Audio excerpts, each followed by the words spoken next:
인생에서 무엇인가를 성취하려면 마음속에 열망이 있어야 됩니다. 열망이라고 하는 것은 강력한 바람, strong desire, 혹은 간절한 소원, strong wish를 뜻합니다. 이것이 있어야지 삶에 동력이 생기고 살아가야 할 이유를 갖게 되는 것입니다. 그러나 과연 모든 열망이 다 동일한 것일까요?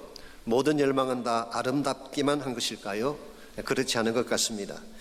열망 중에는 건강한 열망도 있지만 위험한 열망도 있습니다. 자신의 만족만을 추구하는 이기적인 열망은 위험합니다. 그 반면에 하나님을 위하고 다른 사람들을 복되게 하기 위한 열망은 아름답고 열매가 건강한 것입니다. 제가 최근에 읽었던 두 사람에 대한 스토리가 있습니다. 이야기가 있는데 두 분 다 미국 사회에 큰 반향을 일으켰던 혁신가들이라고 할 수가 있습니다. 한 사람은 남자이고 또 한 사람은 여자인데 레이디 퍼스트니까 여자부터 제가 소개하려고 합니다. 엘리자베스 홈즈라고 하는 분입니다. 미모의 건발을 가진 30대 초반의 CEO였습니다. 이분의 열망은 제2의 스티브 잡스가 되는 것입니다. 실리콘밸리의 영웅이 되는 것입니다. 그래서 실리콘밸리 중앙에 있는 스탠포드 대학에 들어갔다가 중퇴를 했습니다. 유명한 사람들은 주로 중퇴를 많이 하니까 본인도 중퇴를 한 것입니다. 스티브 잡스도 그랬고 빌 게이츠도 그랬고, 뿐만 아니라 항상 검은색 터틀 네크 이 셔츠를 입고 다녔어요. 스티브 잡스가 평소에 그렇게 다녔기 때문에. 테드에 나와서 멋있게 강연도 하고 전문 잡지사와 인터뷰를 했습니다. 이분이 만든 회사가 테라노스라고 하는 의료기술 회사였습니다. 피 한 방울만 보내면 260가지의 병을 진단해 준다고 하는 혁신적인 아이디어를 가진 그런 회사를 세웠어요. 이것이 발표되자 굉장한 반향들이 일어났습니다. 미국 최대의 약국 체인인 월그린과 계약을 하게 됐어요.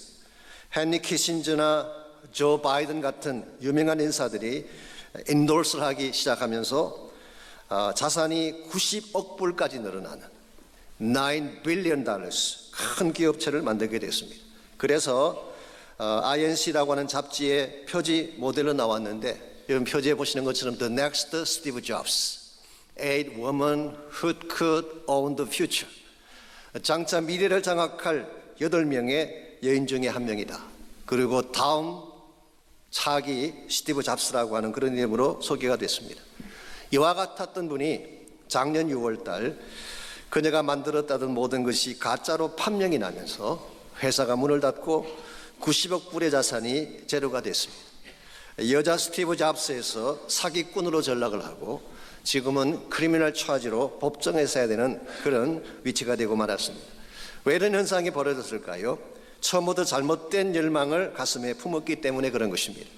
사람의 생명을 다루는 의학기술을 함부로 응용을 하고 수단 방법 가리지 않고 성공만 하면 된다고 하는 이 허영심이 가득 찬 성공주의가 그분을 무너지게 만든 것입니다. 그 반면에 또 한 명의 혁신가가 있습니다.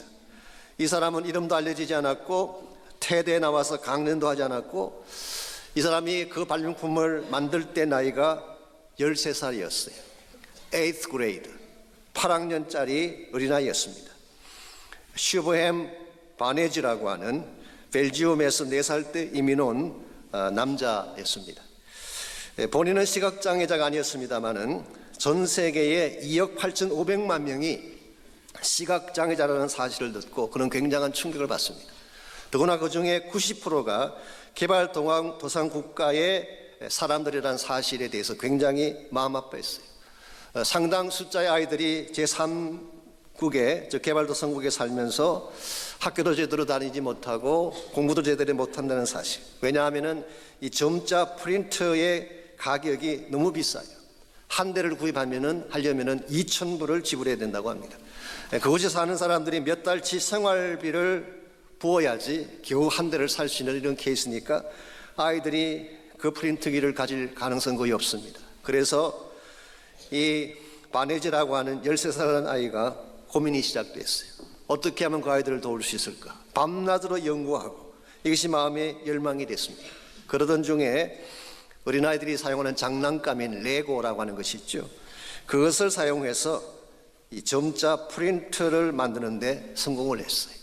레고는 비싸지 않는 것이니까 웬만한 프린터 만드는 가격의 7분의 1밖에 안 된다고 합니다. 그러고 나서 세운 그 연구소가 브레이고 랩스라고 하는, 지금도 팔로알토에 있습니다. 그 회사는 점자 프린터기를 생산해내는, 전 세계에 생산해 파는 엄청난 판매량을 지금 기록하고 있고, 제가 알기로는 최연소 CEO로 등극을 했습니다. 이 사람은 개발도상국에 있는 어린아이들에게는 그 프린터기를 단 1불에 판매를 하고 소프트웨어는 무상으로 준다고 합니다.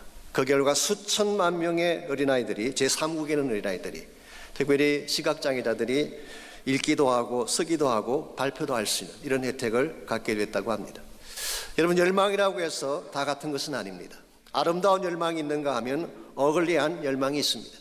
생산적인 열망이 있는가 하면 소모적인 열망도 있는 것입니다. 여러분께서 마음속에 어떤 종류의 열망을 품고 사느냐에 따라서 여러분이 맺게 될 열매가 달라지게 됩니다. 2019년도가 이미 시작이 되고 두 주째를 맞이했습니다. 여러분, 한 해를 어떠한 열망을 가슴에 안고 살아가기를 원하시는지요? 여러분, 개인의 이익만을 추구하는 열망을 소유한 채 살아가게 된다면 한 해를 산다고 할지라도 남길 열매가 없을 것입니다. 그러나 하나님이 기뻐하시는 건강한 열망, 하나님의 나라를 소원하고 주의 뜻을 행하기를 원하는 거룩한 열망을 가슴에 안고 살아간다면 여러분은 굉장히 귀하고 소중한 열매를 남길 수가 있습니다. 하나님께서 기뻐하시는 열망은 구체적으로 어떤 것이며 그것을 이루려면 과연 무엇이 필요할까요? 오늘 같이 봉독한 본문을 통해서 이것을 함께 정리해 보려고 합니다. 오늘 같이 읽은 본문에 보시면은 사도 바울이 가슴에 품었던 열망이 소개되고 있습니다. 22절과 23절 보겠습니다. 그러므로 또한 내가 너에게 가려 하던 것이 여러 번 막혔더니 이제는 이 지방에 일할 곳이 없고 또 여러 해 전부터 언제든지 스바나로 갈 때에 너에게 가기를 바라고 있었으니 그랬어요.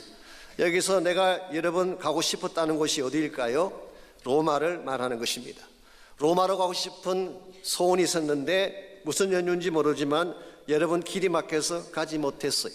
그럼에도 불구하고 23절에 보면 오래전부터 너에게 가기를 바라고 있었다. 저는 우리말 번역이 조금 약하지 않는가 생각합니다. 원래 원어가 에피포티아라는 이 단어는 갈망한다, 열망한다는 뜻을 갖고 있어요. strongly desire, 혹은 great desire. NIV 성경은 longing for many years, 수년 동안 기다리고 기다렸다, 그렇게 번역을 했습니다. 왜 사도 바울은 로마를 향해 가는 것을 수년 동안 포기하지 아니하고, 여러분 길이 막혔음에도 불구하고 그는 포기하지 아니하고 수년 동안을 로마에 가기를 열망했을까요? 그것은 로마가 그 당시 세계의 중심지였기 때문에 그렇습니다. 정치, 경제, 문화의 중심이 로마에 있었어요. 뿐만 아니라 로마를 중심으로 전 세계를 향한 길이 뻗어나가고 있었습니다. 이것을 우리가 로만 로드라고 부르는데요, 제가 어떤 자료를 봤더니 이 사람들이 길을 만들 때 그냥 만든 게 아니에요. 오늘날 아스팔트를 까는 것처럼 땅을 파고 모래를 붓고 자갈을 붓고 위를 단단하게 만든 후에 네모난 돌을 깔아서 그렇게 만든 길이에요. 이와 같이 만든 로만 로드가 로마를 중심으로 85,000km나 된다고 합니다. 전 세계에 가지 못할 곳이 없도록 길을 만든 것입니다. 오죽하면 모든 길은 로마로 통한다고 하는 서양 속담이 나왔겠습니까? 사도 바울은 이 사실을 잘 알고 있었기 때문에 만일 로마에 들어가서 로마의 복음의 중심센터를 만들게 된다면 세계 각곳으로 복음이 뻗어갈 수가 있겠구나. 그래서 바울은 로마를 가서 이 로마를 중심으로 세계 선교의 허브를 만들고 전 세계 열방에 하나님의 복음이 전파되어지는 꿈을 꾸게 된 것입니다. 그러므로 바울의 마음속에 품었던 열망은 단순한 열망이 아닙니다. 개인적인 야망과 상관이 없습니다. 어떻게 하면 예수 그리스도의 복음을 땅끝까지 펼쳐나가게 할 것인가? 이 잘 닦여진 로만 로드를 통해서 온 세계 열방 가운데 어떻게 하면 예수 그리스도의 복음을 나누고 뻗어나가게 할 것인가? 이게 사도 바울이 마음속에 품었던 일평생 소원이요 바람이었다고 할 수가 있습니다. 바울은 처음부터 이것을 가슴에 품었기 때문에 그는 지난 세월 그 숱한 역경과 고난에도 불구하고 포기하지 않았어요. 지금 이 말씀을 기록할 당시 때 바울의 나이는 노년이 가까워 있음에도 불구하고 그는 멈추지 않고 달려가겠다고 자기의 의사를 밝히고 있는 것입니다. 여러분과 저에게 이런 열망이 필요합니다. 나를 향한 열망이 아니라 나의 만족을 이루기 위한 열망이 아니라 하나님의 나라를 이루고 주의 복음을 전파하겠다고 하는 건강하고 거룩한 열망이 우리에게 있을 때에 나이를 넘어서서 우리의 환경과 우리의 조건을 넘어서서 지치지 않고 달리게 하는 것입니다. 세상 열망이라고 하는 것은 화려해 보이지만 금방 식게 마련이에요. 돈을 향한 열망, 성공을 향한 열망은 금방 꺼지게 마련입니다. 그러나 하나님께서 나의 가슴 속에 불어넣어 주신 진정한 차원의 복음을 향한 열망은 결단코 꺼지지 않습니다. 초기 교부시대 교부 중에 한 사람이었던 이그네시우스라는 사람이 있습니다. 안디옥 교회의 비숍을 역임한 사람이기도 하죠. 이분이 이런 말을 한 적이 있어요. 십자가를 연료로 하는 열정은 결코 꺼지는 법이 없다. 십자가 사랑을 연료로 해서 가슴속에 불타오르는 열망은 결코 사라지지 않는다는 것입니다. 중요한 것은 열망이 돼 건강한 열망을 갖는 거예요. 하나님이 나에게 주신 거룩한 열망, 사랑하기 위한 열망, 하나님의 나라를 세우고 의를 이루기 위한 열망, 이 어두운 세상을 밝히고 이 세상 가운데 참빛을 나누어 줄 수 있는 열망이 내 마음속에 가득 차 있다면 이 열망이 여러분을 달리게 하고 이 열망이 여러분의 삶 가운데 열매를 맺게 하는 것입니다. 이런 의미에서 우리 모두가 열망을 갖기는 갖되 건강한 열망, 하나님이 기뻐하실 거룩한 열망을 갖는 것이 필요합니다. 우리가 하나님 나라의 거룩한 열망을 마음에 품고 주의 뜻을 향해 살아가려면 과연 무엇이 필요할까요? 오늘 같이 봉독한 본문에 보시면은 사도 바울이 선교 중심의 열망을 성취하기 위해서 꼭 필요로 했던 세 가지 삶의 요소가 오늘 본문에 소개되어 있습니다. 첫 번째가 인생의 지도를 갖는 것입니다. 이것은 우리 삶의 매핑, 우리 삶의 전체 그림을 그리는 것을 말하는 것입니다. 흔히 무작정 인생을 사시는 분들이 계시죠. 아무 생각 없이 계획 없이 그냥 되는 대로 사는 분들이 계시는데 그렇게 삶을 살게 되면 여러분은 인생을 헤매게 되고 낭비하게 돼 있습니다. 내가 달려가야 될 길을 클리어하게 그려놓고 내 삶의 청사진을 그리고 나아가야지 여러분은 방황하지 않고 바르게 나아갈 수가 있는 것입니다. 오늘 본문에 보시면 사도 바울이 마음속에 품었던 도시가 세 개가 나옵니다. 첫 번째 도시가 예루살렘이었어요. 예루살렘은 복음의 진원지를 말하는 것이죠. 두 번째 도시가 로마였습니다. 로마는 아까 말씀드린 것처럼 세계 선교의 중심 센터가 될 수 있는, 전초기지가 될 수 있는 도시였죠. 세 번째 도시가 스바나라고 하는 도시였습니다. 이 스바나가 어디를 말할까요? 헬라어를 보게 되면 스파니아라고 그렇게 돼 있어요. 로마 말로 바꾸게 되면은 히스파니아, 이 히스파니아에서 나온 영어가 히스패닉이라는 단어가 나온 것입니다. 오늘 우리는 남미 사람들만 보면 무조건 멕시카라고 부르는데 무조건 멕시카에 부르면 안 됩니다. 어떤 한국 분은 맥장 뭐 그렇게 부르는데 이건 굉장히 조심해야 될 용어입니다. 그렇게 함부로 부르면 그분들이 상해하죠. 히스패닉, 히스파니아, 이것이 바로 라틴 말에서 스바나라는 뜻입니다. 스페니쉬로서는 에스파냐라고 부르고 혹은 이 나라가 이베리아라고 하는 그 페닌슐라에 있었기 때문에 이베리아라고 부르기도 합니다. 오늘날로 표현하면 바로 스페인을 말하는 것이죠. 이 스페인은 사도 바울 당시 때는 유럽의 서쪽 끝자락을 의미합니다. 즉 땅의 마지막 끝을 스바나로 본 것입니다.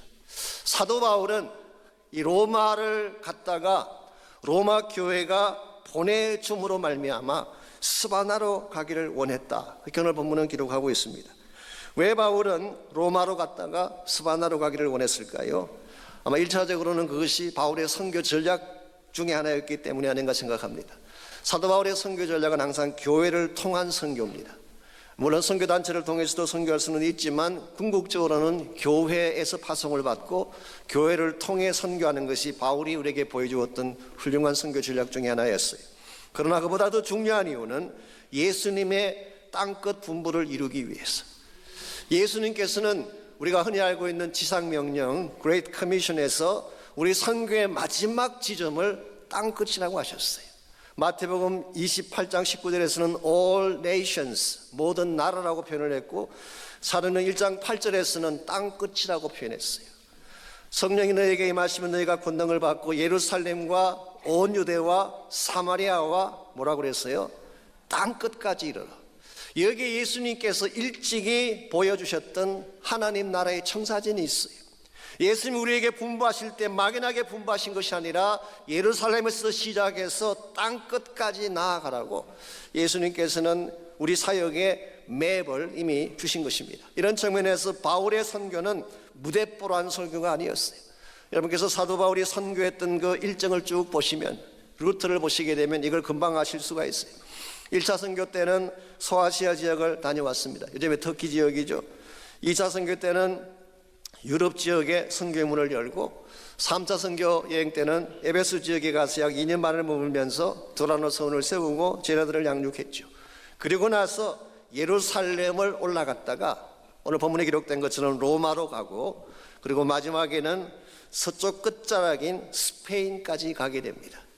물론 성경에는 바울이 실제로 스페인까지 갔는지 아직 가지 않았는지가 명확하게 나와 있지는 않아요. 그러나 초기 교부 중에 한 사람인 클레멘트 오브 롬이라고 하는 유명한 교부가 있습니다. 이 사람은 1세기 말에 사역했던 사람이기 때문에 사도 요한과 동시대에 살았던 사람 중에 한 사람이에요. 그러므로 이분이 하신 말씀은 신빙성이 굉장히 높은 것입니다. 그분이 쓴 고린도 교회에 보낸 편지에 보게 되면 바울이 서쪽 끝까지 가서 왕들 앞에서 복음을 전했다고 하는 기록이 나오는 것을 볼 수가 있습니다. 즉 사도 바울의 사역은 처음부터 그림이 있었어요.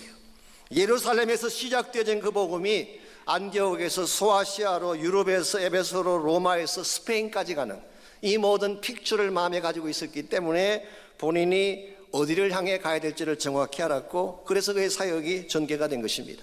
오늘과 저의 인생도 마찬가지입니다. 아무 계획 없이, 아무런 그림 없이 무작정 떠나는 것은 무모할 뿐만 아니라 결국 인생을 낭비하게 되어 있는 것입니다. 그러므로 우리가 정말 인생을 바르게 살아가려면 성령께서 우리에게 보여주시는 하나님의 지도를 바로 보고 성령이 이끄시는 대로 순종해 내려가야지 여러분의 삶이 하나님 앞에 올바르게 쓰임받고 하나님의 기뻐하는 도착지까지 갈 수가 있는 것입니다. 어떤 사람이 사막을 여행하다가 길을 잃어버렸어요. 가지고 있던 물이 다 떨어져 가는데 자기 마음속에 빨리 오아시스를 찾지 않으면 죽게 되니까 불안한 마음과 두려움으로 초조해졌습니다. 근데 아무리 가봐도 오아시스는 보이지 않아요. 그러던 중에 사막에 사람의 발자국 하나를 발견하고 이젠 살았다. 이 발자국만 따라가면 마을이 나오든지 오아시스가 나오지 않겠는가. 근데 그 발자국을 따라가는데 가도 아무것도 나오지 않아요. 계속 발자국만 계속 따라가는 것입니다. 해가 뉴욕 질 때쯤 되어서 이분이 비로소 발견한 사실이 있습니다. 그가 발견한 그 발자국이 바로 자기 자신의 발자국이었어요. 본인의 발자국을 계속 따라가고 대발범에 따라가니까 결국 맴돌 수밖에 없었던 것이죠. 그러다가 해가 지고 하늘에 별이 뜨기 시작하는데 하늘을 쳐다보니까 북극성이 반짝거리고 있었어요. 그때 그 별을 중심으로 방향을 설정한 후에 걸어갔더니 본인이 원하는 도착지가 나오게 됐다는 것입니다. 오늘 여러분과 저의 삶이 이와 같을 때가 많지 않습니까?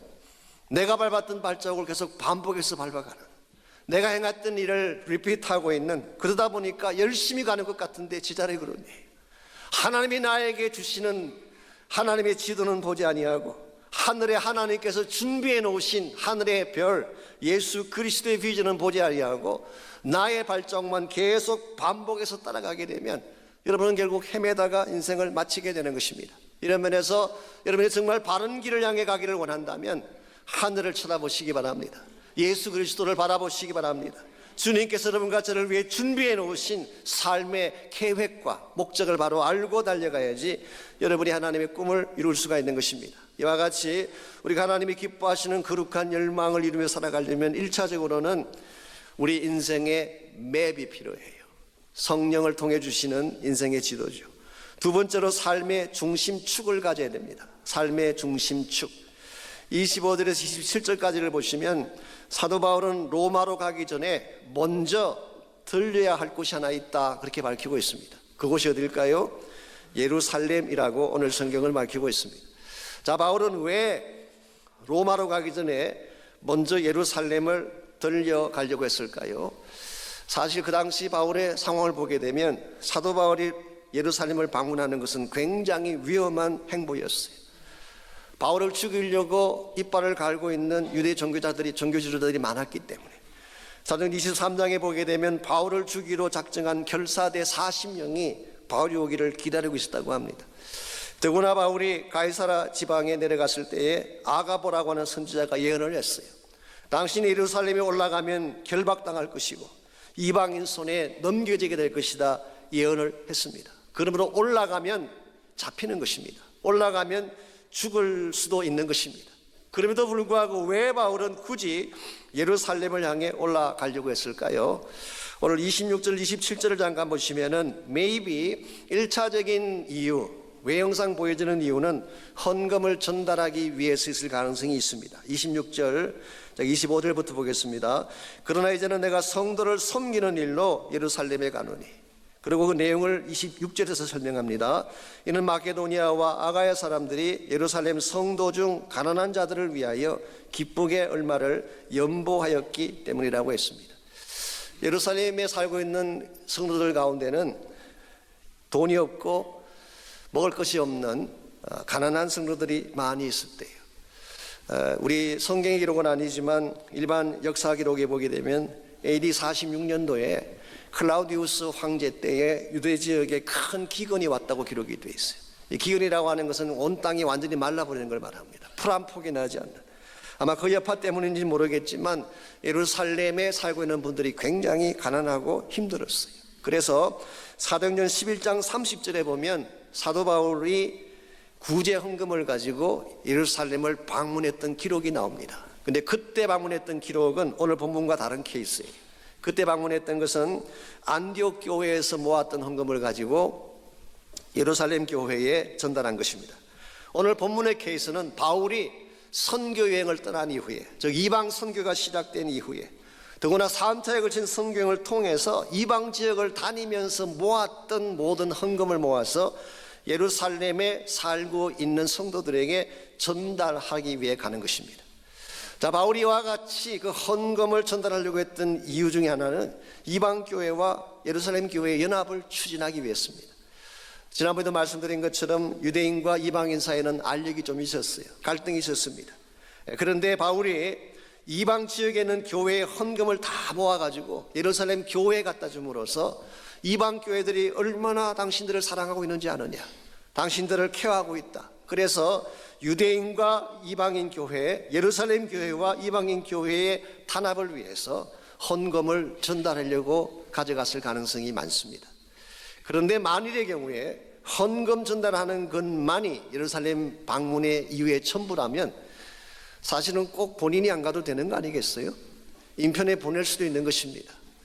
여러분, 헌금 전달하기 위해서 목숨까지 걸 필요가 있을까요? 그러므로 오늘 본문에서 바울이 예루살렘을 방문하게 된 연유는 단순히 헌금 전달만은 아닌 것 같습니다. 그보다 어쩌면 더 큰 이유가 하나 더 있었는데 그 이유가 뭐냐? 즉 예루살렘 교회는 모든 교회의 마들 철치였어요. 복음이 거기서 시작이 됐습니다. 오순절 성령의 역사가 여기서 폭발했습니다. 교회가 시작된 것이 예루살렘이었어요. 스틸 성전이 있고 예배가 있는 곳, 하나님의 임재가 나타나는 곳이 바로 예루살렘이었습니다. 뿐만 아니라 요한계시록에 의하면은 장차 예수님께서 오셔서 다시 그 영광을 회복하실 새 예루살렘, 모든 구속사의 마지막 종착역도 예루살렘으로 성경은 묘사하고 있어요. 이런 측면에서 신약 성경에 기록된 가장 중요한 사건의 핵심부에는 예루살렘이 있다는 사실을 부인할 수가 없어요. 사도 바울의 마음속에 이 인식이 있었어요. 그동안에 하나님께서 그를 이방 선교사로 불렀기 때문에 안디옥을 중심으로 이방 여러 지역을 다니면서 선교를 했지만 이제 사역을 마무리할 때는 다시 복음의 출발지였던, 복음의 모체였던 예루살렘으로 돌아와서 지금까지 선교 보고를 다 드리고 예루살렘 교회에 있는 사도들의 보내줌을 통해서 다시 세계를 떠나는 것, 이것이 사도 바울이 생각하는 바른 순서였기 때문에 바울은 위험에도 무릅쓰고 예루살렘을 방문하고자 한 것입니다. 이런 측면에서 예루살렘은 사도 바울 사역과 선교의 중심축이라고 말할 수가 있어요. 예루살렘을 중심으로 그는 복음과 사역에 대한 모든 것들을 이루어왔고 예루살렘으로 돌아와서 이것을 마무리하려고 했기 때문에 오늘 여러분과의 삶의 중심축도 마찬가지입니다. 하나님이 계시는 곳이 여러분 삶의 중심이 되어야 해요. 하나님의 임재가 있는 곳, 예배가 있는 그곳이 여러분 삶과 사역의 중심축이 돼야지 여러분의 인생이 흔들리지 않게 되는 것입니다. 우리가 아무리 다른 것을 많이 갖추어도 우리 심령의 중심이 무너지면, 영성의 중심추가 무너지게 되면 모든 게 다 흔들리게 돼 있어요. 여러 차례 말씀드린 바처럼 우리 인생이 늘 편안한 것만은 아니잖아요. 잔잔한 호수같이 고요한 것만은 아니지 않습니까? 생각지 않던 광풍이 불기도 하고 시련이 닥쳐오기도 하는 것입니다. 이와 같이 시련의 바람이 불어올 때에, 온 땅이 요동칠 때에 세상이 우리를 보호해 줄 수 있을 것 같습니까? 세상이 우리를 보호하지 못합니다. 온 땅이 소용돌이 칠 때 내가 가진 물질이나 내가 믿던 사람들이 나를 지켜줄까요? I don't think so. 정말 힘들고 어려운 일이 찾아왔을 때에 여러분을 붙드실 분은 한 분밖에 없어요. 여러분을 사랑하시는 하나님 한 분밖에 없어요. 그러므로 우리 삶이 어떠한 형편을 당하더라도, 어떠한 소요 가운데 처하더라도 우리가 그 중심으로 돌아가서 붙잡기만 하면 언제나 우리를 도와주실 하나님이 계셔야 하는 것입니다. 이게 사역 현장도 마찬가지고 우리 신앙생활도 마찬가지입니다. 여러분의 가정의 중심이 흔들리면, 여러분 가정의 중심의 예배가 흔들리고 하나님 임재가 흔들리면 다른 걸 다 가져도 가정이 행복할 수가 없어요. 하나님의 교회가, 예배가 흐트러지게 되면 다른 사역을 아무리 많이 전개해도 그 교회는 힘을 낼 수가 없습니다. 이런 측면에서 하나님 우리 가운데 임재하시고 하나님이 우리를 붙드신다고 하는 것은 굉장히 중요한 우리 크리스찬 삶의 원리가 아닐 수 없습니다. 요즘 젊은 사람들은 그 마블 코믹이라 그래서 만화 영화 같은 그런 영화를 참 좋아하죠. 뭐 스파이더맨이니 아이언맨이니 어벤져스 뭐 이런 영화들. 근데 과거에 저희들이 성장할 때는 그런 영화 없었어요. 닥터 지바고 같은 이런 아주 고상한 영화들. 제가 오래전에 아마 중고등학교 때 보았던 영화 같은데요. 러시아 혁명을 배경으로 만든, 그때 그 혁명의 소용돌이 속에 살았던 사람들에 대한 스토리를 담고 있죠. 그 영화의 마지막 장면이 참 감동적이었습니다. 장군이 어린 소녀 타니아와 대화하는 장면이 나옵니다. 너는 왜 아버지와 헤어지게 되었니? 라고 물었어요. 이 질문은 타니아가 가장 대답하기 싫어하는 질문인데 이 질문을 던진 것입니다. 그때 타니아가 이렇게 답을 합니다. 혁명의 와중이었고 거리는 불이 나고 사람들이 서로 밀치는 중에 아버지와 헤어지고 말았습니다. 이와 같이 얼버무렸을 때 장군이 다시 되묻습니다. 헤어지게 된 정말 이유가 그것이냐라고 물었어요. 그때 타니아가 차마 입 밖에 내고 싶지 아니했던, 한 번도 말하지 않았던 말을 실토하게 되죠. 사실은 아버지가 제 손을 놓아버렸어요. 그리고 그 어린 소녀가 울기 시작합니다. 그때 장군이 그 어깨를 두들기면서 말을 해주죠. 내가 너에게 사실을 말해주마. 그 자는, 즉 손을 놓았던 코마로버라는 그 자는 내 친아비가 아니었어. 너희 아버지는 닥터 지바고야. 그가 진정 너희 아버지였더라면 아무리 거리에 불이 나고 혁명이 소용돌이 쳐도 너의 손을 놓는 일은 일어날 수 없었을 거야. 여러분, 여기에 진짜와 가짜의 차이가 있다고 생각합니다. 진짜 아버지는 무슨 일이 생겨도 자녀의 손을 놓지 않습니다. 불이 나고 바람이 소용돌이 치고 아무리 주변이 혼란해도 혼란하면 혼란할수록 더 굳게 자기 자녀의 손을 붙잡는 것이 아버지지 결코 손을 놓지 않는 것입니다. 그러나 가짜는 손을 놓게 돼 있어요. 여러분이 진짜 어려운 일을 당했을 때에, 고난 가운데 처했을 때에 끝까지 여러분의 손을 놓지 아니할 아버지가 계신지요. 세상이 결코 여러분을 책임지지 않습니다. 여러분 주변에 존재했던 친구들이 여러분을 절대로 책임질 수 없어요. 내가 믿었던 모든 것들은 다 나를 떠나갈 수가 있지만, 그러나 나를 누구보다 사랑하시고 나의 최선을 위해 일하시는 하나님이 내 삶의 중심부에 계신다면 여러분 걱정할 필요가 없는 것입니다. 2019년 한 해도 여러 가지 많은 일들이 찾아올 것입니다. 그러할지라도 여러분의 마음의 중심에, 여러분 삶의 중심에 하나님이 계시고 그 임재를 붙들고 살아간다면 여러분은 결코 낙심하지 않고 쓰러지지 않고 승리하게 될 줄 믿습니다. 이와 같이 우리가 하나님이 기뻐하시는 열망을 이루어 가려면 1차적으로는 하나님의 계획, 하나님의 지도를 봐야 돼요. 두 번째는 우리 삶의 중심에 하나님이 꼭 계셔야 됩니다. 마지막 세 번째로 필요한 것이 축복의 나눔입니다. 우리가 받은 축복을 나누어야지 하나님의 열망을 성취할 수가 있는 것입니다. 29절 말씀 보시면은 사도 바울이 로마를 방문하려고 할 때에 무엇을 가지고 가겠다고 밝히고 있나요? 내가 너희에게 나아갈 때에 그리스도의 충만한 복을 가지고 갈 줄을 아노라. 바울은 로마를 향해 가면서 내가 너희들을 책망하러 간다, 너희들을 저주하기 위해서 간다 그렇게 말하고 있지 않고 그리스도의 충만한 복을 가지고 간다 그렇게 말씀하고 있어요. 여기서 그리스도의 충만한 복은 무엇을 의미하는 것일까요? The fullness of the blessing of Christ. 그리스도의 충만한 복. 킹 제임스 버전은 조금 다르게 번역을 했어요. gospel이라는 단어를 거기다 넣었어요. fullness of the blessing of the gospel of Christ. 그리스도의 복음의 충만한 복이라고 했습니다. 아마도 킹 제임스 버전이 표현하고 싶었던 것은 결국 가지고 갈 복의 내용이 복음 안에 있다 그런 뜻이겠죠. 그리스도의 복음 안에 있는 충만한 복을 나누어 주려고 한다. 참고로 로마서 1장 11절을 보시면은 사도 바울이 로마서를 기록할 그 서두에서 방문 목적을 밝힌 내용이 나옵니다. 어떤 신령한 은사를 너에게 나누어 주어 너희를 견고케 하리 함이라고 밝혔어요. 사도 바울이 로마를 향해 가면서 그들에게 주고 싶었던 것은 세상적인 어떤 것이 아닙니다. 신령한 은사를 나누어 주고 싶다. 이것은 성령의 은사를 의미할 수도 있고 세상에 줄 수 없는 하늘의 축복을 의미할 수도 있습니다. 오늘 우리가 세상 가운데 나누어져야 될 축복은 어떤 것이냐?